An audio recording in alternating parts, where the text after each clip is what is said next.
हे hi everyone, मी प्रियंका. आज मी अद्विक आणि त्याचे पप्पा इकडे हे लागलं होतं जत्रा, तर आम्ही तिकडे गेलेलो होतो. पण अद्विकला काही मजा येत नव्हती गाडीमध्ये बसायला, तर त्याला घेतलं फायनली आणि जत्रेमध्ये थोडीफार फिरलो आणि घरी आलो. पण तो तरी रडत होताच. पण मस्त असं एन्जॉय केला त्याचा रडण्याचासुद्धा.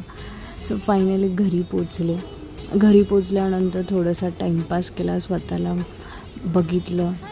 नंतर किचनमध्ये खूप सारे भांडे पडलेले होते, भांडे घासायला घेतले. भांडे घासून झाले मस्तपैकी, म्हणजे किचन ओटा वगैरे क्लीन केला. आणि नंतर माझा तांब्यांचा हंडा आहे, जो की आम्ही पाणी त्याच्यातूनच पितो, सो रात्री भरून ठेवला. आणि नंतर मग फायनली थोडेसे लेस खाल्ले आणि फायनल तुम्ही बघू शकता पूर्ण क्लीन झालेला आहे.